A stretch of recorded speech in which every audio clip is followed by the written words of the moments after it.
6 ನಕ್ಸಲರು ಈಗಾಗಲೇ ಸರ್ಕಾರದ ಮುಂದೆ ಶರಣಾಗಿದ್ದಾರೆ. ಪೊಲೀಸರು ಕೂಡ ಕೆಂಪು ಉಗ್ರರ ಶಸ್ತ್ರಾಸ್ತ್ರಗಳನ್ನ ವಶಕ್ಕೆ ಪಡೆದಿದ್ದಾರೆ.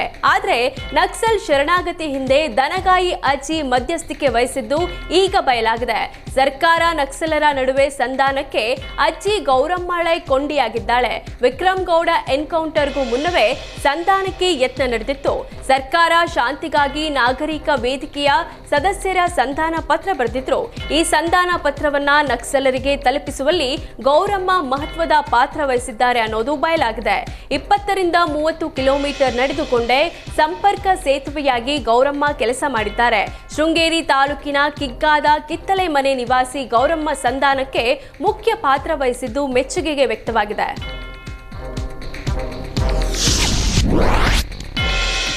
ರಾಜ್ಯದಲ್ಲಿ ನಕ್ಸಲರ ಶರಣಾಗತಿ ಆಗಿದ್ದು ಸ್ವಾಗತಾರ್ಹ ಅಂತ ಮಾಜಿ ಸಚಿವ ಕೆಎಸ್ ಈಶ್ವರಪ್ಪ ಹೇಳಿದ್ದಾರೆ. ರಾಜಕೀಯಕ್ಕೋಸ್ಕರ ನಕ್ಸಲರ ಶರಣಾಗತಿ ಆಗಬಾರ್ದು, ಅವರನ್ನ ಕರ್ಕೊಂಡು ಕೂರಿಸಿಕೊಂಡು ಶೋ ಮಾಡಬಾರ್ದು. ಶೋ ಆದ್ರೆ ನಾಳೆ ಕಾಡಲ್ಲಿರೋರು ಊರು ನಕ್ಸಲರು ಆಗ್ತಾರೆ. ಫುಲ್ ಫ್ರೀಡಮ್ ಸಿಕ್ಕು ಬಿಡುತ್ತೆ. ಹೀಗಾಗಿ ಶರಣಾಗಿರುವವರ ವಿರುದ್ಧ ಕಾನೂನು ಕ್ರಮ ಜರುಗಿಸಬೇಕು ಅಂದ್ರು.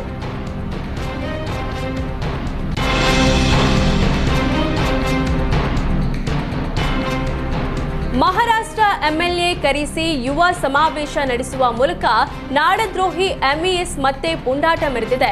ಶಹಾಪುರದಲ್ಲಿ ನಡೆದ ಸಮಾವೇಶದಲ್ಲಿ ಭಾಗಿಯಾಗಿ ಮಾತನಾಡಿದ ಮಹಾರಾಷ್ಟ್ರದ ಥಾಸ್ ಗಾಂವ್ ಕ್ಷೇತ್ರದ ಶಾಸಕ ರೋಹಿತ್ ಪಾಟೀಲ್, ಯುವಕರು ಒಗ್ಗೂಡಿ ಗಡಿ ಹೋರಾಟದಲ್ಲಿ ಭಾಗಿಯಾಗಿ ಅಂತ ಕರೆ ಕೊಟ್ಟರು.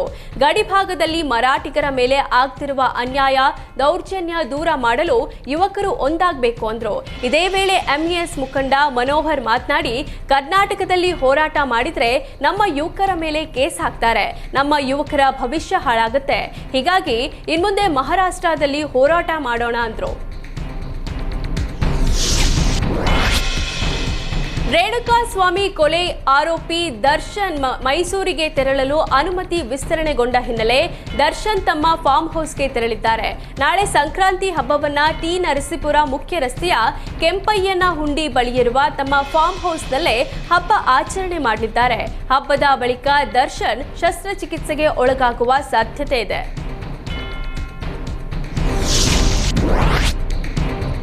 ಹಿಂದೂ ಅನ್ನೋದು ಅವಮಾನಕರ ಶಬ್ದ ಅಂತ ಚಿಂತಕ ಭಗವಾನ್ ವಿವಾದಾತ್ಮಕ ಹೇಳಿಕೆ ನೀಡಿದ್ದಾರೆ. ರಾಯಚೂರಿನಲ್ಲಿ ಹಾಲುಮತ ಉತ್ಸವ ಕಾರ್ಯಕ್ರಮದಲ್ಲಿ ಮಾತನಾಡಿದ ಭಗವಾನ್, ಕಾಶ್ಮೀರ ಶೈವ ಗ್ರಂಥದಲ್ಲಿ ಹಿಂದೂ ಪದಕ್ಕೆ ಯಾರು ಹೀನನಾಗಿದ್ದಾರೋ, ಯಾರು ದೂಷಣೆಗೆ ಒಳಗಾಗಿದ್ದಾರೋ ಅವನು ಹಿಂದೂ ಅಂತ ಇದೆ. ಹೀಗಾಗಿ ಹಿಂದೂ ಅನ್ನೋ ಶಬ್ದ ಬಹಳ ಅಪಮಾನಕಾರವಾಗಿದೆ. ಪರ್ಷಿಯನ್ ಲೇಖಕ ಆಲ್ಬಿರೋನಿ ಭಾರತದ ಬಗ್ಗೆ ಬರೆಯುತ್ತಾ ಸಿಂಧೂ ನದಿಯನ್ನ ಹಿಂದೂ ಅಂತ ಕರೆದ್ರು. ಮುಂದೆ ಅಕ್ಬರ್ನ ಕಾಲದಲ್ಲಿ ಈ ದೇಶಕ್ಕೆ ಹಿಂದೂಸ್ತಾನ್ ಹೆಸರು ಬಂತು. ಹೀಗಾಗಿ ರಾಮಾಯಣ, ಮಹಾಭಾರತ, ಪುರಾಣ, ವೇದ ಗ್ರಂಥಗಳಲ್ಲಿ ಎಲ್ಲಿಯೂ ಹಿಂದೂ ಅನ್ನೋ ಹೆಸರಿಲ್ಲ ಅಂತ ಹೇಳುವ ಮೂಲಕ ವಿವಾದ ಕಿಚ್ಚು ಹೊತ್ತಿಸಿದ್ದಾರೆ. ಜನವರಿ 9ರಂದು ಸಕಲೇಶಪುರದಲ್ಲಿ ನಡೆದಿದ್ದ ಸಮಾವೇಶವೊಂದರಲ್ಲಿ ಪ್ರಚೋದನಾಕಾರಿ ಭಾಷಣ ಮಾಡಿದ್ದಕ್ಕೆ ಪ್ರಮೋದ್ ಮುತಾಲಿಕ್ ವಿರುದ್ಧ ಎಫ್ಐಆರ್ ದಾಖಲಾಗಿದೆ.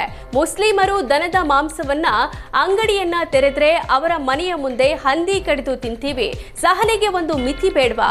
ಆಕಳ ರಕ್ತ ನಮ್ಮ ರಕ್ತ ಇದ್ದಾಗೆ. ನಾವು ಗೋಮಾತೆ ರಕ್ಷಣೆ ಮಾಡೋರು. ಹಿಂದೂಗಳ ರಕ್ಷಣೆಗಾಗಿ ಬರ್ಚಿ, ಕತ್ತಿ, ತಲ್ವಾರ್, ಬಂದೂಕುಗಳನ್ನ ಮನೆಗಳಲ್ಲಿ ಕಾಣುವ ರೀತಿಯಲ್ಲಿ ಇಟ್ಕೊಳ್ಬೇಕು ಅಂತ ಹೇಳಿದ್ರು. ಈ ಬಗ್ಗೆ ಗುಪ್ತ ಮಾಹಿತಿ ಸಿಬ್ಬಂದಿ ಶ್ರೀಧರ್ ಎಂಬವರು ದೂರು ನೀಡಿದ್ದು ಸಕಲೇಶಪುರ ನಗರ ಪೊಲೀಸ್ ಠಾಣೆಯಲ್ಲಿ ಪ್ರಕರಣ ದಾಖಲಾಗಿದೆ.